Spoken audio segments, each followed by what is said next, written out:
Rocket, the slippery strategist with amazing non-stop healing and gadgets that help your team win fights, or stay in a fight longer when things don't go your way.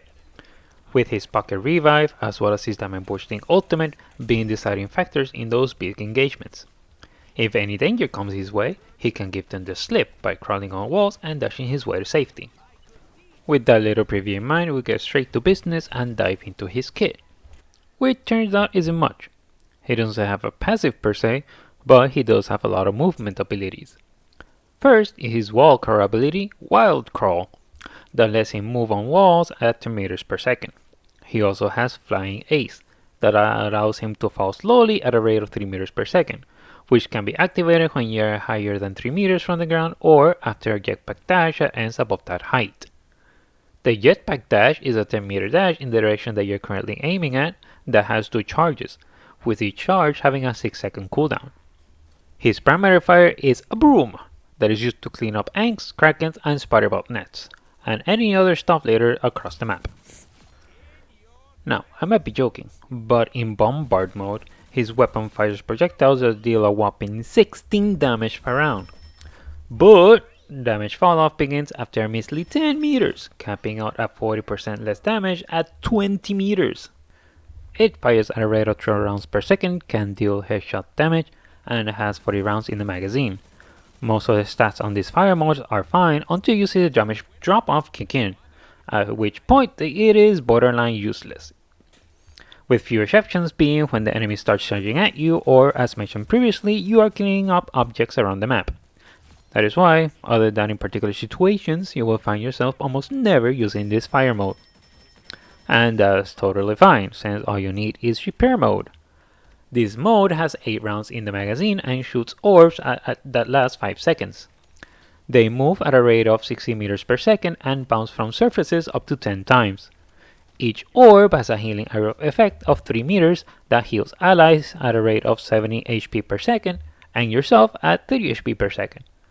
When an orb is busy healing, it slows down to a cozy 4.5 meters per second, so that it can better heal both you and your teammates.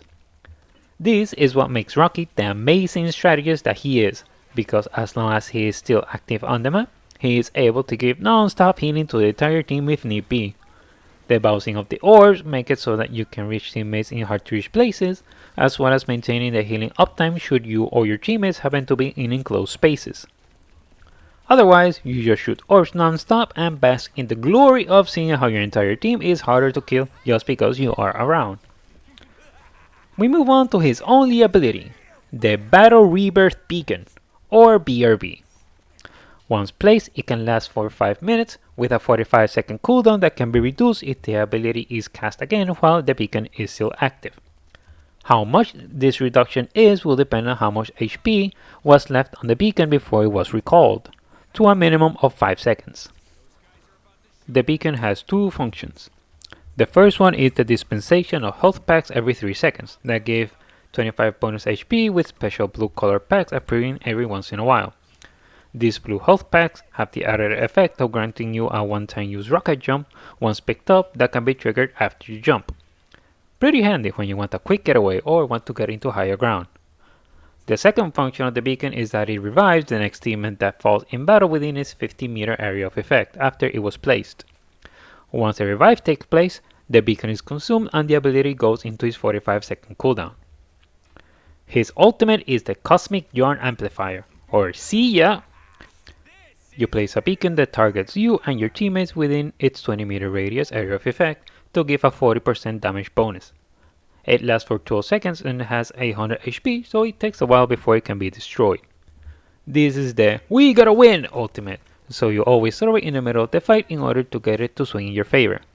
Since it's a 40% damage bonus, it usually works out this way unless your opponent uses their own ultimate as a counter. In spite of its simplicity, it is incredibly effective and very impactful during fights, so don't be afraid to drop it as soon as you are able to if you find yourself alongside most of your teammates. Or even if you are all the way at the back line, since you can throw it as far as 25 meters in whatever direction most of your team happen to be in. So in most scenarios you can make sure that it will benefit as many of your teammates as possible. Okay, now on to how I play Rocket. So, considering what you have seen from his kit, what do you think the positioning I use would be? If you thought very close to the team, then you're only half right. Due to Repair Mode's healing orbs, I have found that I can position myself at any range from the team and still be a highly effective healer. Backline, high ground, in the thick of things, it doesn't matter. I can provide consistent healing and support as long as I stay alive. In a weird way, how ineffective Bombard Mode is most of the time works to my advantage. Having a weapon that is useless 98% of the time means I don't need to be brave when somebody dies me. Instead, I can focus on staying alive. By combining map awareness, wild crawl, and some well-timed jetpack dashes and heal orbs, I can often run away from pretty much anybody that is after my butt. Once the coast is clear, I can either regroup with my team or resume my healing from a more favorable position. Staying alive longer than most can be the greatest strength that a good rocket can bring to any team, since any player distracted by taking it down is probably a player not contributing to the team fight. This flexibility in positioning is also what increases the value of his Battle Rebirth beacon, since it can be placed pretty much anywhere on the map, potentially reducing the risk of it being destroyed. There is great value in having one teammate quickly return to the battlefield, so don't be afraid to place it in whatever location you deem it safe. As a bonus, there is little to be concerned about if you get pushed out, since you can quickly recall the ability and redeploy it 5 seconds later. This is also present with his ultimate, and how it can be placed as close as possible to your teammates regardless of where you happen to be. So move around, experiment with different positioning, and run away at the slightest hint of danger. A particular thing of note about Rocket is that his size will impact where you can be and from where you can shoot.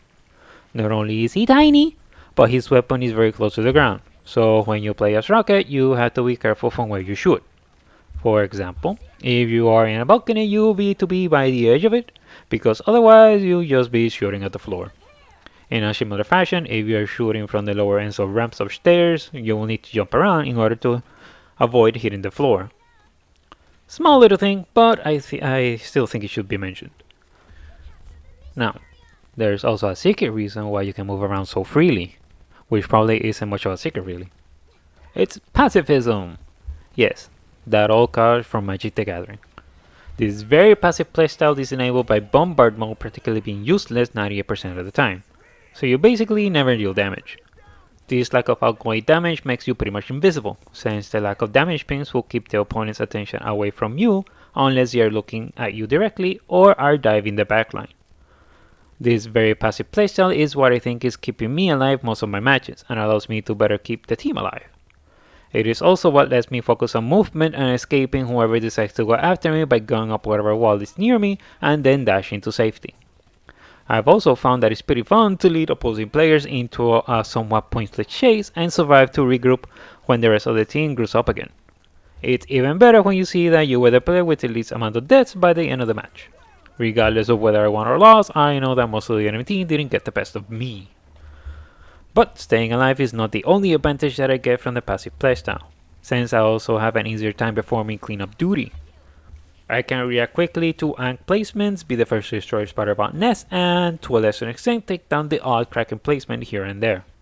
This is made even easier by having a wider view of the battlefield since you aren't always busy shooting at enemies. I've also found that this wider view is very helpful in keeping an eye out for incoming ultimates, which makes it drastically easier to escape them. So as you can probably guess by now, his simplicity is also present with his ultimate. What I do is wait for any beach engagement to take place to immediately throw the amplifier in the middle of the team, and then hope that they can make the most of it. I've also found that for the 12 seconds that is active, I have a better chance of hiking out damage wise and take down any stragglers that try to escape the losing battle. The constant healing output is of immense help in recharging it quickly to the point that I think I've been able to use the ultimate around 3 times, maybe more if the match is particularly intense. So don't be shy to test your combat awareness by using it as soon as you think it might be useful, since you can get it back relatively quickly. As you rise through the ranks, you will get better at identifying when to use it more effectively, and it might even translate into the better use of other ultimates. So by now you probably noticed the theme around Rocket, which is simplicity. Rocket has been a very fun ride because it is that simplicity that allows me to be able to pay more attention to what is happening in the field. It also permits me to focus on keeping the team alive since there is no major resource management and survivability is just a matter of running away effectively. When a big fight breaks out, I can wait for the right time to drop an amplifier and push the team to victory as I continue the non-stop healing. So if you were looking for a simple but effective hero to learn in Marvel Rivals, then Rocket is the raccoon for you. That will be all for me for today. Thank you all for watching. Leave a like if you enjoyed the video, subscribe to the channel and hit that notification bell to know when the next video drops. Take care and see you next time.